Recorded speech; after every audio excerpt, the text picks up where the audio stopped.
1950 December 21న విడుదలైన చారిత్రక చిత్రం శ్రీ సాయిబాబా 1948లోనే నిర్మాణం పూర్తి చేసుకుని పలు వాయిదాల తర్వాత 2.5 సంవత్సరాల తరువాత విడుదలైన చిత్రం శ్రీ సాయిబాబా. కొంతమంది నటీనటులు తప్ప నిర్మాణ సంస్థ, ముఖ్యమైన సాంకేతిక నిపుణులు అందరూ కొత్తవాళ్లే. నిర్మాణ సంస్థ పేరు యూనిటీ పిక్చర్స్. దర్శకుడు పట్టాభి, సంగీతం మల్లికార్జున్, మాటలు పాటలు రాసిన వారి పేరు ఎక్కడా ప్రకటించలేదు. ఈ చిత్రంలో ప్రధాన పాత్ర సాయిబాబాగా నటించింది మన్నవ రామచంద్రరావు, దేశముఖుగా అద్దంకి శ్రీరామమూర్తి, మహల్సాపతిగా సిఎస్ఆర్, కబీరుగా పారుపల్లి సత్యనారాయణ, లక్ష్మీబాయిగా హేమలతమ్మారావు, పేరమ్మగా ఛాయాదేవి, జాన్ బీబీగా సురభి బాలసరస్వతి నటించారు.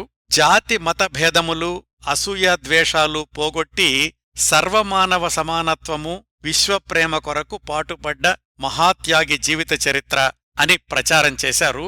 విడుదలైన మరుసటి రోజే ఆంధ్రదేశమంతటా అఖండ విజయయాత్ర అని ప్రచారం చేశారు. ఈ కథాంశంతో వచ్చిన మొట్టమొదటి తెలుగు చిత్రం ఇదే అయినా విజయవంతమైన దాఖలాలు లేవు.